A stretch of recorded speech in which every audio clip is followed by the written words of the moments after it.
আসসালামু আলাইকুম everyone, welcome to my channel learning English with me.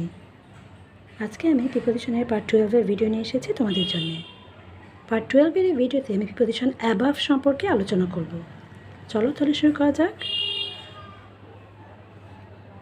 কোনো কিছুর অথবা ব্যক্তির উপরে কোনো বস্তু অথবা প্রাণীর অবস্থানকে বোঝাতে প্রিপোজিশন অ্যাবাভ বসে। যেমন the water came above our knees. কোনো কিছুর চেয়ে পরিমাণে অথবা সংখ্যায় বেশি স্তর বা বয়সের চেয়ে এরূপ বোঝাতে অ্যাবাভ বসে। যেমন present temperature is above average. কোনো কিছু অথবা কোনো ব্যক্তির গুণ বা গুরুত্ব অধিক বোঝাতে প্রিপোজিশন অ্যাবাভ বসে। যেমন we rate her above most other actresses of her age. এতটাই ভালো, এতটাই সৎ কোনো কাজ করার ক্ষেত্রে বোঝাতে অ্যাবাভ বসে। যেমন he is above suspicion.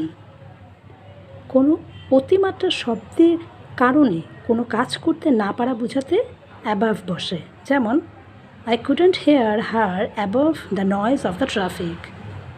Idiom হিসেবে অ্যাবাভ অল ব্যবহৃত হয়। যেমন above all make sure you keep in touch. That's all for today. Thank you for watching my video.